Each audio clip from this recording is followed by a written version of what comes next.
This time last year, I made a video about my own little Patient Gamer award show because I hardly ever play games in the year they're released. So I always find it really difficult to connect with the other top 10 lists and the Game of the Year discussions. I am also playing games right up to New Year's Eve, so this list comes out a little bit late. I hope you'll enjoy this chill retrospective. I'm also partly doing it as an exercise of my own self-reflection, so I can have an annual archive of not just what I played, but how I thought and viewed games and gaming.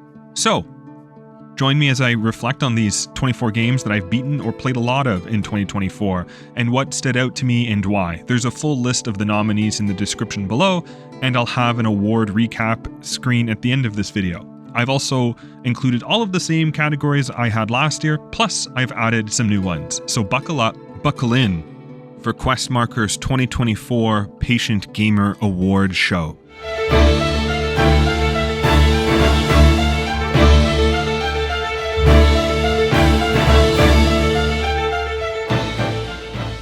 When talking about best cooperative multiplayer, there were 3 games for me that stood out and were kind of actually the only games that I played in 2024. Remnant from the Ashes, the End of Dragons expansion for Guild Wars 2, and Helldivers 2. I actually really immensely enjoyed playing Remnant with a friend, and I'm going to talk more about it later, and having played both through End of Dragons and Secrets of the Obscure, and having started Janthir Wilds this year, and as a Guild Wars 2 fanboy, parts of End of Dragons really stand out as some memorable experiences. Primarily its big world boss event-like thing, and even though I'm not a huge fan of fishing or these boats. But I think, like many people, I had an absolute blast playing Helldivers 2 this year with 3 buddies. It wins Best Cooperative Multiplayer. I think it has to be one of the greatest drop-in, drop-out co-op multiplayer games of the decade. It's an amazing cinematic palate cleanser that recreates an atmosphere and feeling of overwhelming odds and hilarious mishaps, and has just enough systems to be accessible, while not too many that if you don't play for 20 hours a week, you won't feel like you've fallen behind. I was always a strong advocate for Helldivers 1, and I'm really glad Helldivers 2 is the success that it is. I'm very honored to be accepting this award on behalf of the amazing team over in Stockholm, Sweden that made this possible. So please, a round of applause for our amazing devs. It's also my only game in this video that's from 2024, and I think we'll always look back at this year as, in some way, the year of Helldivers 2. From Best Narrative and here on out with every other single category, I found it immensely difficult to pick a winner. They're all winners in a way. My narrative nominees are all over the map in terms of style and tone. I don't think I'll ever forget Shadow of the Colossus now having finally played it. I don't think I'll forget its opening or its ending or its world and cinematography and Argo. If Shadow of the Colossus is a minimalist story, then South Park The Fractured But Whole is maximalist in everything. It's rude, crass, blunt, in your face, deeply funny, witty in its parody, and strong in characterization. It does party banter in combat unlike any other RPG I've played before, which I found really surprising. I thought its ending was a bit predictable, but besides that, I think it did a lot of storytelling right. And in 2024, like in almost any other year, I have my guilty pleasures, which are the choose-your-own-adventure style kind of games, often in the Telltale style. And for me, this past year, I played Tell Me Why by Don't Nod and The Wolf Among Us by Telltale. And it was incredibly interesting to see how, in some regards, the modern trendsetter of this genre of Wolf alongside Tell Me Why, which came out about a decade later. The Wolf Among Us still shines through, and its setting of fable is still, I think, unlike any other, and I might argue that I think it's still the best game of this genre. But I still enjoyed Tell Me Why. I still think about it, I still enjoy the characters and its setting, and we don't get many games set in Alaska or the North. I still don't know if I find the game entirely preposterous or real, and I guess that dilemma is why it's still on this list. But Night in the Woods is a game I've owned for ages, and finally, thanks to the Steam Deck, I finally played it this past year, and it is both undeniably preposterous and real, and still haunts me the most out of these games, and so it wins Best Narrative.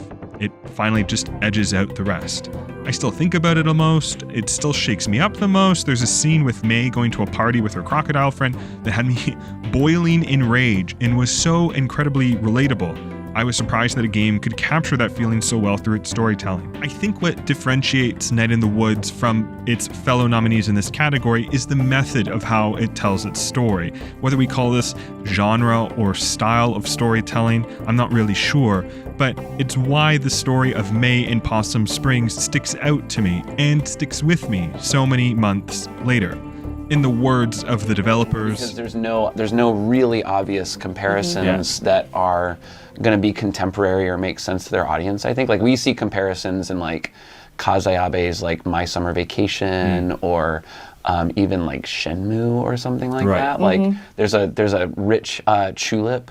Almost there's like a rich history of like Japanese derp around town as a genre, but it's not contemporary, and I don't know how relevant it is. I mean, people are into Yakuza 0 right now, I guess, so maybe there's a little bit of that. Probably for that rather than the meat and bones action. I think so. It seems to be what's appealing to people. They like there's a chicken that works at a bowling alley or something, and that's like super important to people.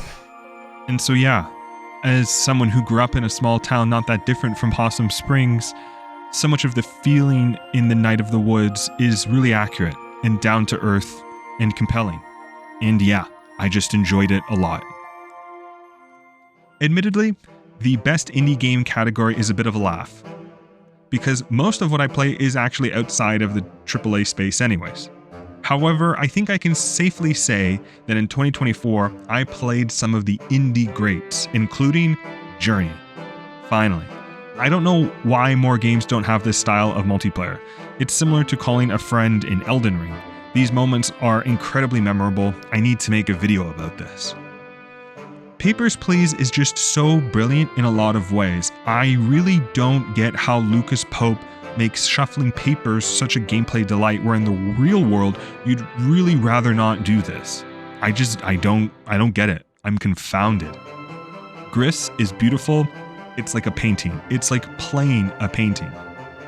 Full Metal Furies is probably one of the most underrated cooperative couch co-op games of all of the 2000s. It's superior to Castle Crashers in every way. If you have a buddy that you can play this on the couch with, you need to do it. But what wins Best Indie is a game I reviewed this year, Cobalt Core. 2024 to me was in part the year of Cobalt Core. What slight criticism I had in my review has since been corrected, and so I think that this game is on the podium of best deck building roguelites ever. The row-based system for combat really adds a whole other dimension to the deck building genre, and this focus of movement, the placement of shots, the control of your attacks is what keeps me coming back to Cobalt Core again and again. In this, on top of its colorful cast of characters, its great jazzy music, and this chunky art style and sound effects, I do really recommend this indie game, which is why it wins Best Indie.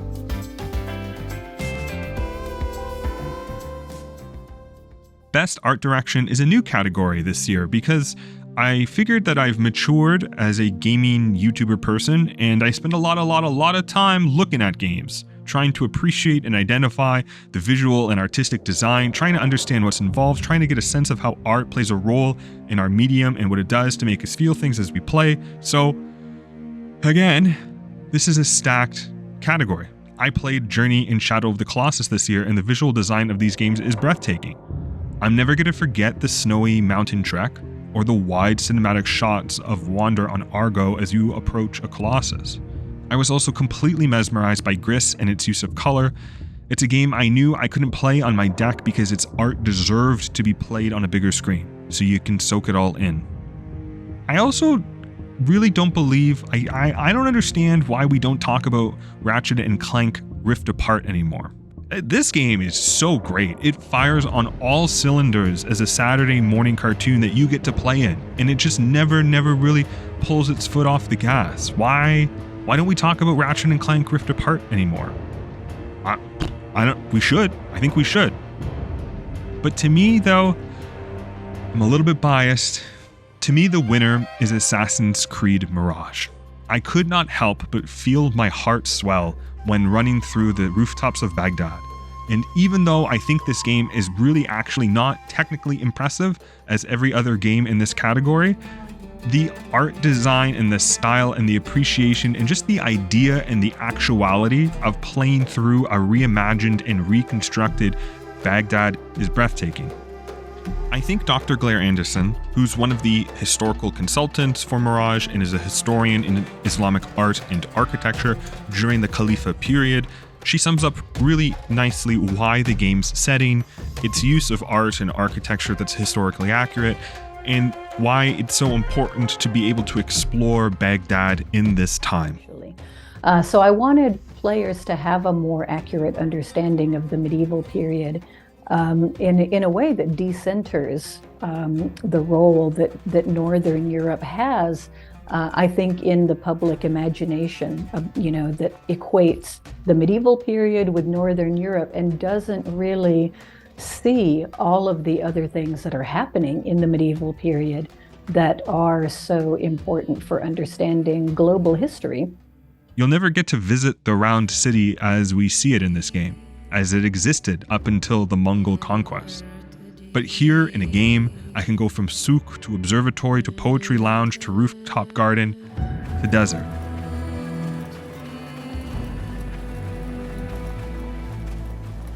Best score in music is another new category, and I've played a lot of games this year where I've actually went and bought the music either while playing or after finishing the game. And yeah, I'm one of those old people who still buys music. I don't know what's wrong with me. I just don't like Spotify's UI. Anyways, the games where I've actually gone out and wanting to keep listening to their scores is what I've used as the barometer for the nominees this year. But rather than me wax on about them, I'd rather you just listen to yourself to some of my favorite clips.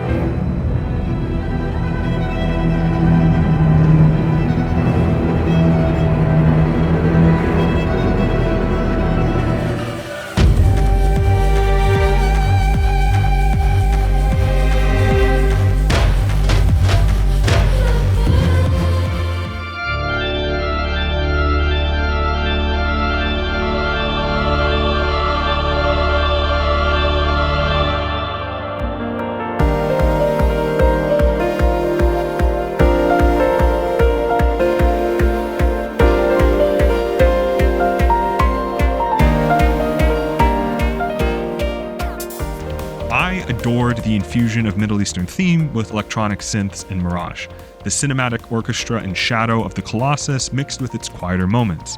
And I think Cobalt Core's music is so incredibly smooth, it's got a vibe, it's kind of almost like a little bit jazzy, and it's addictive, and I think it's one of the many reasons why it stands above so many deck-building roguelites.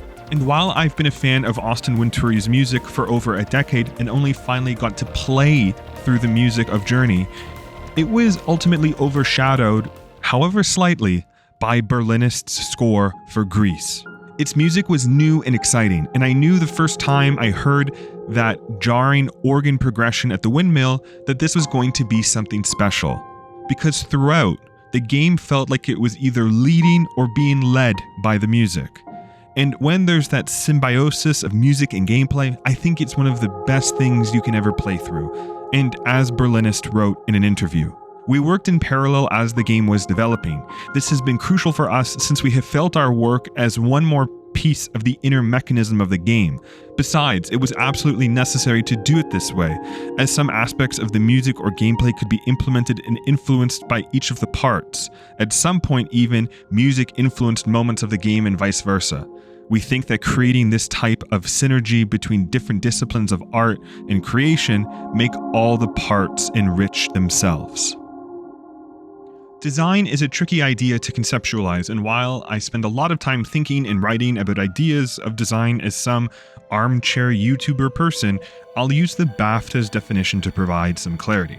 Best design is for a game that captivates and engages a player, including the recognition of elements such as game mechanics, use of controls, level and world structure, and pacing. So I always like to view it as the systems of what makes a game a good game. Undeniably, when you look at a game like Papers, Please, it's astounding to see all of it work so well about the simple idea of stamping or not stamping passports.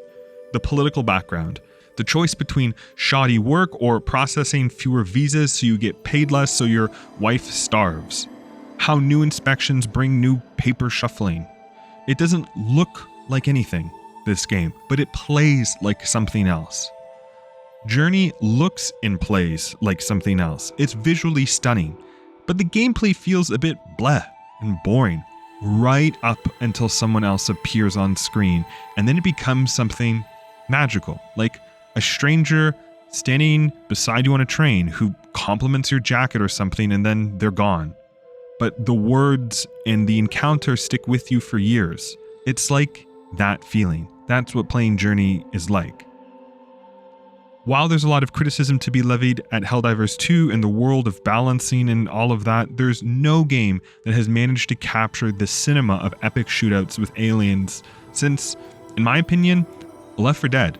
If Left 4 Dead is the quintessential zombie shootout, then Helldivers 2 has to get the honor of being the example of calling in a strategic airstrike to stem the tide of aliens, to give your friends more time to extract, all while the music gets better and better.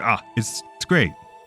And a roguelite is never going to really unseat Slay the Spire as the pinnacle of game feel, but I still argue that Cobalt Core's spaceship fantasy take on the roguelite deck building genre really is incredible. I've talked about shot placement and row movement already, but what's grown on me more and more is the mishmash building of a deck through the picking of pilots in combination with picking a new ship model. Part of me just kind of like really wishes there was something that was just straight up an X-Wing. I don't know why. But one of the gameplay moments that sticks out for me the most this year is this level in Ratchet & Clank Rift Apart.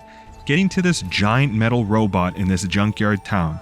For me, Ratchet & Clank wins best design. Every gun offers something new. Every level explores a new idea, with a junkyard town and being chased by an alien being the particular highlights. The levels, the world, the adaptive triggers, the animations, the visuals, always having this forward momentum, always going to the next big Saturday morning cartoon moment. I just had so much fun with this game. I don't think we appreciate it enough. And here's proof to reinforce that further. And I'll just note, I never ever saw this, and now I'm marveling at how I could miss it in that I did miss it. We wanted our worlds to feel very lived in. So in this clip, we're in Sargasso, which is our lush, wild planet. And this moment with the dinosaur was created as a moment that you may or may not see if you don't pan that camera up while you're walking through that section of the game. But it's part of what makes every corner of this game so special. This attention to detail was something that we insisted on getting in each level and each planet of our game. Before highlighting my podium of games of 2024, I want to quickly highlight some other categories that are a bit shorter, my honorable mentions. I didn't finish many couch co-op games this past year, but the one I did finish is frankly outstanding. Full Metal Furies wins Best Couch Co-op. It's great to play with a friend or loved one on the couch. I think it does everything Castle Crasher does, but better. From beat-em-up arenas to puzzle sections to character building. What also makes me appreciate it is that it feels confident to just take a beat and let the character writing shine through. And in this alternate retelling of Greek mythology, I think its confidence is warranted. I mentioned at the top of this video Remnant from the Ashes. Playing this with a friend, we initially bounced off it after about the first third of the game, and then we finally came back to it months later, and to me had so much fun even, that I was left surprised when it was over. Not many games have me wanting more, but Remnant did. Its bosses were awesome, the levels were varied, the loot mechanics were engaging. It is honestly my ideal looter shooter in so many ways, and so it wins most surprising in a good way. I'm very excited to whenever I get my hands on Remnant 2. Most surprising in a bad way, and I don't really like to rail on games and be a negative Nancy, but I just have to talk about how not good Vampire is, and I really like Don't Not as a studio, and which really made Vampire like even worse in a way. It fails on 3 ideas. The underbelly of London is such a novel setting, so atmospheric, ooh, so good, but my god, does navigating the same shadowy alleyways for 10 plus hours get exhausting. Second, the system of having your combat powers tied to killing or not killing NPCs seems really cool on paper. But when combat is about as exciting as watching paint dry, there's no real incentive for this moral, ethical, or gameplay choice as you kill baddies in London. And third, the characters are all entirely forgettable. And the story pivots from gritty realism, which has promise at the beginning, to just like supernaturalism in a mind-numbing way. I don't get who thought that this was going to be interesting. The game, I thought, was so not good that it has turned me off from even wanting to try Banisher's Ghost of New Eden, one of their newer titles. If you've played both, let me know in the comments if I should at least try it, if I was so turned off of Vampire. Now, on to my podium.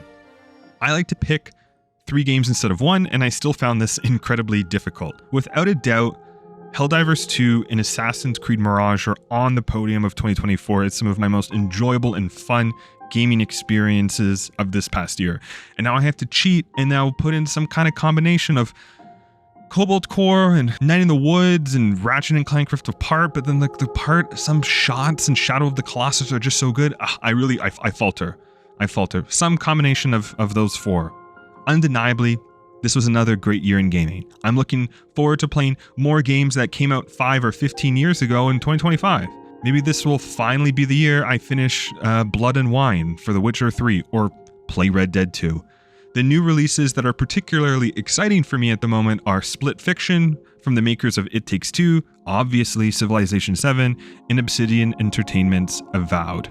Let me know what you're hyped up for this year, or what you're patient gaming for, or what your thoughts are on my nominees and awards. And so, I hope you all had a happy holiday season, and your 2025 is off to a good start. Here at Questmarker, I've managed to come out with a video every month since last April, so I hope to keep up that pace for as long as I can, which means, as always, I'll see you on the next one.